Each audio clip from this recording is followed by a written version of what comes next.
बेहिस हुक्मरान डूबता पाकिस्तान, ये है आज का ट्विटर का टॉप ट्रेंड। सवात, जेहलम, सिंध, सखर, सवात समेत पूरा मुल्क जो है वो इस वक्त सैलाब की जद में है। मेरा तज्जिया विद कायनात अब्बासी के साथ आप देख रहे हैं मेरा ऑफिशियल यूट्यूब चैनल। इस वक्त पूरे पाकिस्तान में जो है वो कयामत की एक सूरत हाल बरपा है।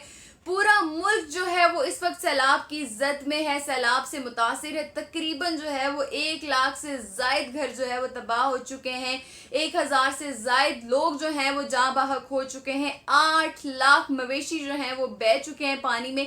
150 के करीब जो है वो पुल टूट चुके हैं और 3500 सड़कें जो हैं वो मुकम्मल तौर पर तबाह हो चुकी हैं। लाखों एकड़ पर मुहित फसलें जो हैं वो तबाह हो चुकी हैं। वीवर्स, किसानों के पास जो उनका वाहिद असासा होता है उनकी फसलें और उनके मवेशी होते हैं। अब तो ना उनके पास फसलें रही, ना उनके पास मवेशी रही। इवन कि अब तो उनके घर भी जो है वो मुकम्मल तौर पर तबाह हो चुके हैं।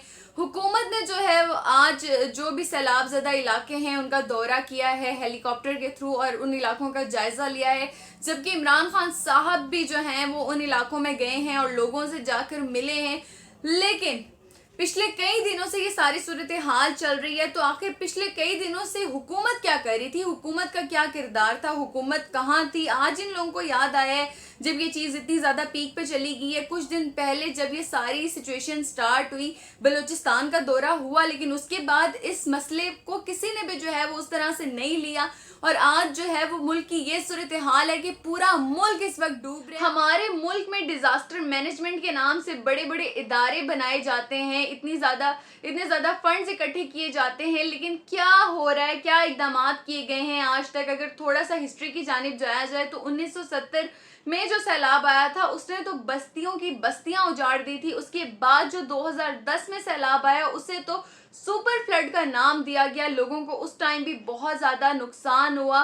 ठीक है कि हर साल जो है वो छोटे मोटे सैलाब आते रहते हैं, लेकिन पाकिस्तान में हर 3 साल बाद या 4 साल बाद देखने में आता है कि बहुत बड़ा जो है वो फ्लड आ रहा है और उससे लोगों को बहुत ज़्यादा नुकसान हो रहा है। ठीक है, कुदरती आफत है, हम तो इसमें कुछ नहीं कर सकते, ये तो अल्लाह पाक के फैसले हैं, अल्लाह पाक की मर्जी है। लेकिन मेरा सवाल ये है कि आखिर इसमें क्या इकदाम किए गए? इतनी हुकूमतें आई हैं, उन्होंने क्या इकदाम किए लोगों के लिए, इस सब की रोकथाम के लिए, और लोगों को सैलाब की सिचुएशन में बचाने के लिए क्या इकदाम उठाए गए? अगर ये कहा जाए कि हम कुदरती आफात को रोक लेंगे, जैसे कि जलजिला आता है तो हम जलजिले को रोक लेंगे, उसके लिए हम इकदाम उठाएंगे कि जलजिला ना आए, फ्लड ना आए, तो ऐसा नहीं हो सकता।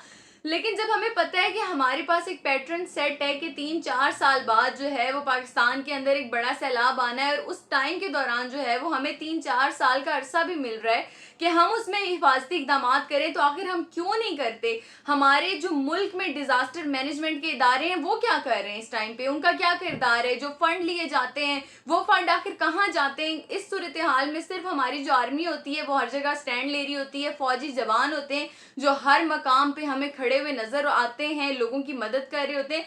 लेकिन जितनी भी हुकूमतें रही हैं आखिर उनका क्या किरदार रहा है? उन्होंने लोगों की कहाँ मदद की है? ठीक है, जब सारा कुछ हो जाता है तो उसके बाद जो है वो इकदाम किए जाते हैं, लेकिन जब पता है कि एक चीज होनी है, हो सकती है, कुदरती आफत है, कभी भी आ सकती है। सैलाब की वजह से जो है वो सवात का इलाका इस वक्त बहुत ज़्यादा मुतासिर है। आपको पता है कि वो एक सियाती मकाम है, वहाँ पर लोग जो है वो घूमने फिरने आते हैं। वहाँ पर होटल्स की जो हालत है, इवन कि रोड्स, वहाँ पर गाड़ियाँ जो हैं वो पानी में बह गई हैं, लोग जो हैं वो डूब रहे हैं, उनके घर जो हैं उन्हें इतना नुकसान पहुँच रहा है। और पंजाब का इलाका जो राजनपुर है उसमें भी जो है वो बहुत ज़्यादा सैलाबी तबाहकारियाँ जो हैं वो इस टाइम पे जारी हैं। आखिर खैबर पख्तूनख्वा का क्या किरदार है, वो क्या इस टाइम पर इकदाम जो हैं वो उठा रहे हैं और किस तरह से इसकी जो है वो रोकथाम कर रहे हैं? क्योंकि अभी जो है वो एक खबर सामने आ रही है कि जो दरियाए काबुल है उसमें भी जो है वो बहुत ज़्यादा इस चीज़ की पेशन गोई की गई है कि पानी बहुत ज़्यादा आ सकता है, और इसकी वजह से जो है वो चारसदा, पेशावर, नौशहरा जो है वो बहुत ज़्यादा मुतासिर हो सकते हैं ये इलाके। वीवर्स, लोअर दीर और अपर दीर में जो मवासलाती निज़ाम है वो इंतहाई धर्म भरम हो चुका है। 12 दिनों से वहाँ पर जो है वो राब्ता मुनक़ता हुआ है। बलूचिस्तान की भी यही सूरत हाल है, और अभी ये कहा जा रहा है कि अगर दरियाए काबुल से जो है वो सैलाबी रेला आता है तो ये बहुत बुरी तरह से जो है वो चारसदा, पेशावर और नौशहरा को जो है वो तबाह कर सकता है, क्योंकि बड़ी सिटीज़ हैं।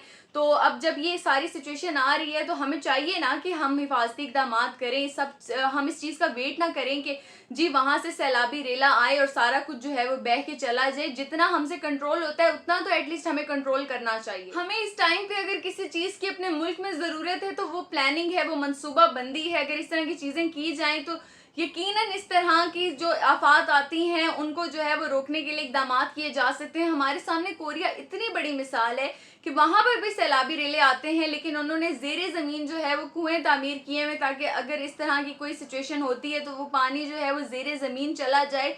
लेकिन पाकिस्तान में आखिर क्यों नहीं इस तरह के इकदाम उठाए जाते? सिंध जो है वो इस टाइम पे बहुत ज़्यादा बुरी तरह मुतासिर है, वहाँ पर भी लोगों को इतना ज़्यादा जो है वो नुकसान हो रहा है। आप वीडियोस में देख सकते हैं कि लोगों की क्या हालत है। हमारी पाक फौज तो हमें हर महाज पर खड़ी नजर आती है, पाक फौज का तो बड़ा एक अहम किरदार है, लेकिन आखिर हुकूमत का क्या किरदार है?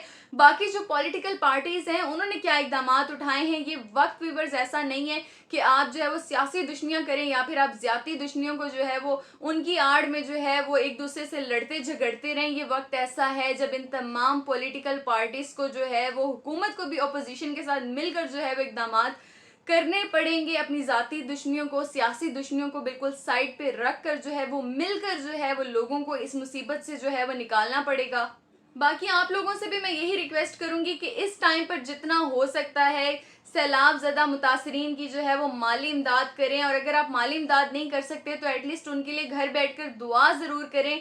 हमारे मुल्क के लिए दुआ करें कि इस वक्त जो मुल्क पर ये आफत आई हुई है, अल्लाह रब्बुल इज़्ज़त जो है वो इससे हमें बचा लें। ये जो मुल्क में तबाहकारियाँ हो रही हैं बारिशों की वजह से, सैलाबी रेले जो आ चुके हैं, ये ख़त्म हो जाएं और वापस जो है वो सारा कुछ जो है वो नॉर्मल हो जाए। क्योंकि हम तो अपने घरों में बैठे हुए हैं, हमें ये चीज़ शायद उस तरह महसूस नहीं हो रही, लेकिन उस टाइम वहाँ पर जो लोग हैं जो इस चीज़ को बाकायदा तौर पर फेस कर रहे हैं, उनकी क्या हालत है। बच्चे इवन के फंसे हुए डूब रहे हैं, बच्चे उनकी जो है वो डेथ्स हो रही हैं। बहुत ज़्यादा जो है वो लोगों का नुकसान हो रहा है। लोगों के जो अजीज़ हैं वो दुनिया से जा रहे हैं, उनके मवेशी मर रहे हैं, उनकी फसलें तबाह हो रही हैं। तो व्यूअर्स मैं आपसे यही कहना चाहूँगी कि जितना हो सके उन तमाम लोगों के लिए दुआ। अपने आने वाली वीडियोस में मैं मज़ीद भी आपको इस हवाले से तफसील फराहम करूँगी, तो मेरे यूट्यूब चैनल को जो है वो सब्सक्राइब करना ना भूलिए। पाक फौज जिंदाबाद। अल्लाह हाफिज़।